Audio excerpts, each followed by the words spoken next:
It's the Dancing Fool. He's all making these expressions like... You want to demonstrate a little of that for us, Dave? If anyone asks you to demonstrate again, just don't do it. Next Love Connection, tomorrow. All right, let's meet our next guest. He's originally from the Washington, D.C. area, and he no longer lets the woman plan the date. When it comes to his social life, he says he doesn't believe in wasting time, but he does believe in acting weird. Please welcome Dave Warden. Hi, Dave. How are you, buddy? Yeah, big guy. Have a seat there. Now, what's this acting weird on dates, Dave?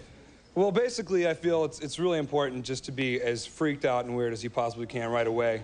Because if you start out dating a girl and you're conservative, eventually you're going to break down and freak out on her, and she's got like a false bill of sale at that point. All right. So pretty much you want to go strong right away to weed out the non-hackers. Sure, you're just being honest and letting them know what they're getting. Good. And you refused to let a woman plan the date. Did you have a problem with that when a woman planned it? Yeah, basically I'd shown up with the idea that we were going to like a 70s disco theme party, so I was fully dressed in all polyester and ready to go. And I show up and she says, well, actually now we're having dinner with my 12-member Orthodox Catholic family.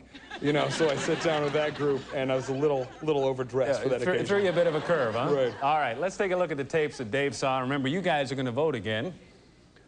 First, it was Eden. She's a graduate of Dartmouth, and her hobbies include knitting, painting, and playing piano. She dates once or twice a month, and we asked Eden if she's ever been dumped by a guy.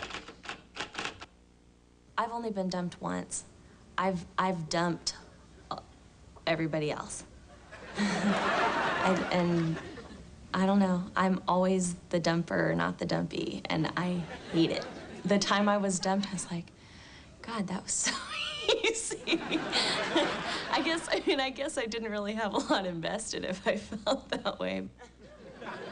All right, next it was Heather. Heather has one tattoo on her hip and another on her toe. She describes herself as wacky, vivacious, and sensitive.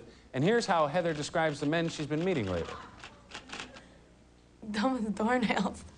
Like, I went out with this one guy, he didn't know who Bill Clinton was. It was right after he was president, like in '92, but like, really, come on, you know, really. There's a problem with that. Finally, Nicole. She was born in Tulsa, Oklahoma. She's looking for a guy who owns a pet and can match his belt to his shoes. Here's Nicole on the subject of her last boyfriend.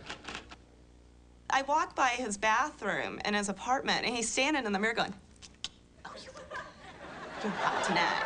And he would always be like, look how good I look, or I just look so good. I'm like, well, good, then you won't have a problem finding another date because I'm going home. All right. Those are the three women that Dave had to choose from, but it's time for you guys to choose. Make your vote now.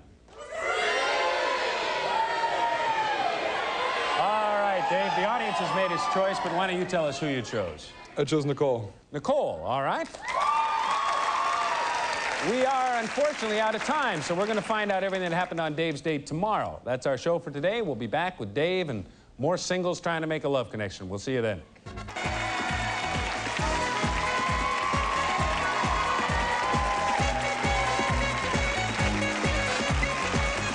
This is John Cervenka speaking for Love Connection. Pat Bullard's wardrobe furnished by Bernini.